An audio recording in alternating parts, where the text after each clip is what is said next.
Wide open spaces of the American Southwest, people are spotting things in the sky. Yeah, she saw it. Okay, well that's probably a sighting then. Yeah, because it wasn't blinking. Okay. Was it our first sighting? The question of life beyond Earth has always divided public opinion. The United States government has known there's an extraterrestrial presence and has had in its possession extraterrestrial technology since July of 1947.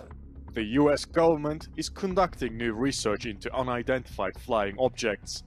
There has to be an explanation why, in a worldwide phenomena, the truth embargo is a worldwide thing. And I'm on a journey to meet the people who are dedicating their lives to proving that we're not alone.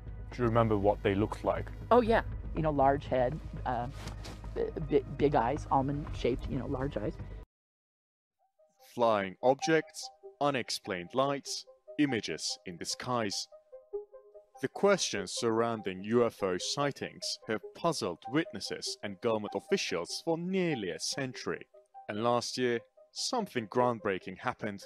A report by the US government openly acknowledging what they describe as unidentified aerial phenomena. 1/3 of Americans say they believe some UFOs are alien spacecraft, and around 75% of Americans believe that some form of life exists elsewhere in the universe. There are many who think that the US government has far more information than they are willing to release. I've always been interested in the idea of UFOs, so I'm on a journey to find out more.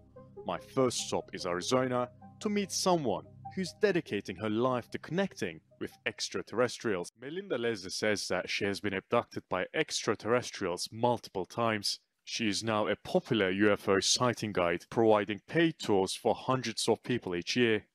I'm most known here in Sedona for my UFO sighting tours, which is where I take people out with military night vision goggles to have UFO sightings. All I could recall was seeing 3 gray aliens next to the bed.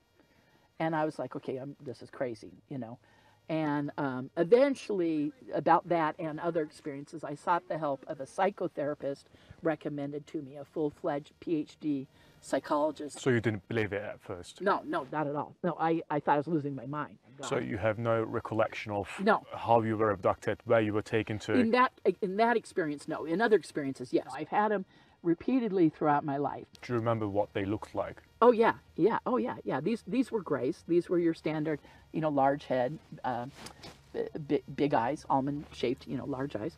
I was immobilized. I was floated out the back, and then we're standing on the road, and just kind of around the bend from right where we were pulled over was a large craft. This is gonna sound so corny, but it's what we remember is like a ramp coming down the road to the road, and this giant large craft. I don't think it was parked. Like a I think it was spaceship. hovering. Yeah, large spaceship. How do you communicate with the aliens? Do they speak English or? Telepathy. Although I find it very difficult to believe Melinda's stories, I do want to find out more, so I'm taking one of her tours myself. And this is where we're going to camp basically for the next couple of hours. And when the sun sets, this sighting is going to start. Those are high powered. Those are 500 milliwatt. He said this is like 20 times what one of those. How far does it go? Over 100 miles. Go down a little bit. There. Yeah. No, to the left. Laser. Yeah, there. Oh, that object. You're on it. Oh, very good. Okay, well that's probably a sighting then. Yeah, because it wasn't blinking. Okay. Was it our first sighting? So now the show is about to start. I got my military-style night goggles and my laser to pinpoint any unidentified flying objects in the air. A really good sighting. I call that big light. Now, I'm getting a big psychic hit. What that means, I'm surprised I didn't get before that big guy, but I don't always get it. That is way too fast to be a satellite. One explanation for the sightings is that some fast-moving lights appear due to a reflection just after sunset from small satellites launched into orbit to provide internet to underserved areas. There were some lights in the sky and I couldn't make sense of them, but I'm learning that UFO sightings are more common than I thought. From 1947 to 1969, at the height of the Cold War, more than 12,000 UFO sightings were reported to Project Blue Book, a small, top-secret US Air Force team tasked with investigating the incidents. But many people, including members of the armed forces, didn't speak openly about sightings. for fear of being branded crazy. In recent years though, there has been a push by prominent scientists for the serious study of UFOs. I was leaving Las Vegas any closer to understanding UFOs, and the US government's report only seems to raise more questions than answers. So it's time to talk to some guys who are campaigning for more scientific research on the matter. Meet Ron James from the Mutual UFO Network. Ron is joined by Steve Bassett, who is the only UFO lobbyist in America. He believes there has been a government-imposed truth embargo on an extraterrestrial presence engaging the human race. The United States government has known there's an extraterrestrial presence and has had in its possession extraterrestrial technology since July of 1947. In 1947, a rancher found a wreckage around 75 miles north of Roswell in New Mexico.